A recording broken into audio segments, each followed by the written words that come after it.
So hey there guys, Erin here again, day 3 of Ketomas. Today I'm going to be showing you how to make a caramelized nut. And this is a great way to top your favorite ice cream. I sometimes put it on whipped cream, waffles, even in salads or just eating it on its own. It's a great little treat on keto and very low glycemic. So I've got 6 ounces of nuts here. It's a mix of 2 ounces of each of the following: hazelnuts, pecans, and walnuts, as well as 1/5 of a cup of sweet leaf sweetener. I will be adding 1 teaspoon of salt, 3/4 of a cup of water, 2 teaspoons of pumpkin pie spice. You could use cinnamon as a replacement if you don't have pumpkin pie spice, 2 teaspoons of vanilla extract, and then about 1 teaspoon or 30 grinds of vanilla bean. And that is an optional ingredient. If you don't have it, you don't need it. It just adds a little bit more sweetness to the whole nut mix. So put the nuts straight into a saucepan. You don't need to oil it or grease it with anything. I am using a nonstick pan and it is on medium heat. Add the water in and then make sure that each piece of nut gets coated with the water or gets wet, and then sprinkle in your sweetener.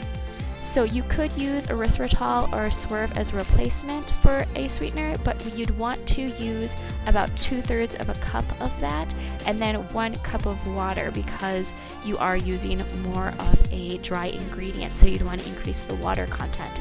So I have added in the teaspoon of salt and then the 2 teaspoons of pumpkin pie spice, as well as the 2 teaspoons of vanilla extract, and then the 1 teaspoon of ground vanilla.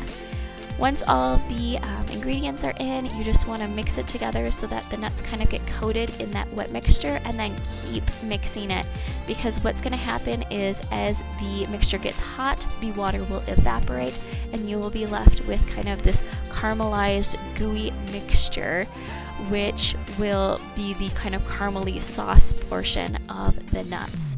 So it does get boiling, it does get hot, and as you can see, you want to keep moving so that it doesn't stick to the pan. Again, I'm cooking this on medium heat and I'm using a non-stick pan. So once the mixture starts to really get sticky, as you can see, it's getting to the point where it's sticking to my spatula, that is about the time that you want to pull it off the heat. You want to have a piece of parchment paper laid out, and I've sprayed mine with a little bit of coconut oil cooking spray just so that nothing sticks at all, because this is very sticky. And then you just want to lay it out, spread it across the sheet so that all the pieces are kind of evenly distributed, and then allow it to cook for about 10 minutes. Again, this will kind of remain caramely and kind of sticky, so I use it as a topping on some whipped cream, my favorite ice cream, on waffles, even on salads, or I will again just take a spoon and enjoy a scoopful on its own.